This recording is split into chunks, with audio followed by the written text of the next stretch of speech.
আগামীকাল ভোর 1:30টার দিকে জেবি এবং এলিলি গ্যাংয়ের মধ্যে ছোটখাটো একটি সংঘর্ষ শুরু হয়ে যায়। সেই সংঘর্ষের সুবিধা নেওয়ার জন্য বিডি টপান গ্যাংয়ের সদস্যরা সেখানে গুটি গুটি পায়ে চলে আসে।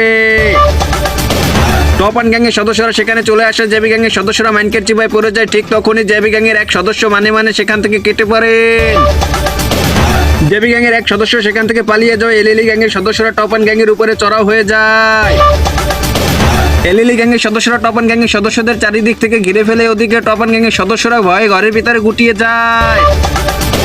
টপান গ্যাংয়ের কপাল ভালো হয়, সেখানে এনআরএস গ্যাংয়ের সদস্যরা উপস্থিত হয়ে যায় এবং এলিলি গ্যাংয়ের উপরে আক্রমণ করে দেয়। বাহিরে এনআরএস গ্যাংয়ের সাথে এলিলি গ্যাংয়ের তুমুল সংঘর্ষ শুরু হয়ে যায়। ওদিকে টপান গ্যাংয়ের সদস্যরা সঠিক সময়ের অপেক্ষায় থাকে।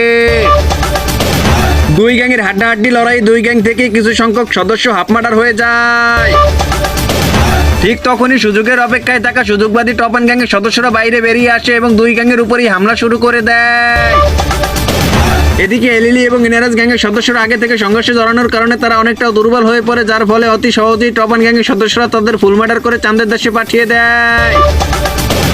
গোপন সূত্রের ভিত্তিতে জানা যায় দুই গ্যাংয়ের সংঘর্ষ চলাকালে টপান গ্যাংয়ের সদস্যরা সুযোগ সন্ধানে থাকে এবং সুযোগ পেতেই জব্বুজে কোপ দিয়ে দেয়।